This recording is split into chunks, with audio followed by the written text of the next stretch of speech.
حضرت عیسیٰ علیہ السلام کی ملاقات شیطان سے ہوئی۔ وہ 4 گدھوں کو ہانک رہا تھا۔ ان گدھوں پر سامان لدا ہوا تھا۔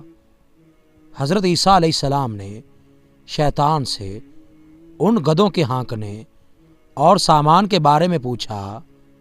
شیطان نے جواب میں کہا کہ تجارت کا سامان ان گدھوں پر لدا ہوا ہے اور خریدنے والوں کی تلاش کر رہا ہوں۔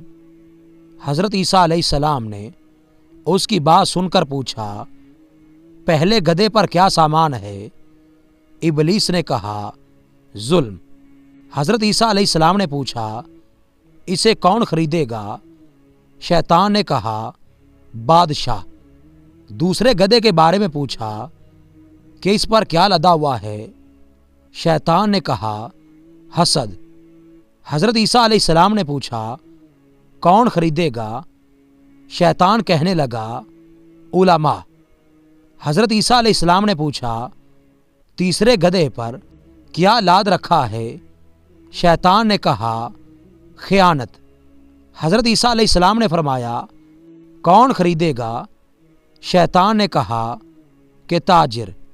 پھر چوتھے گدھے کے بارے میں پوچھا کہ اس پر کیا لاد رکھا ہے؟ شیطان نے کہا، مکر و فریب۔ حضرت عیسیٰ علیہ السلام نے پوچھا، اسے کون خریدے گا؟ شیطان نے کہا، عورتیں۔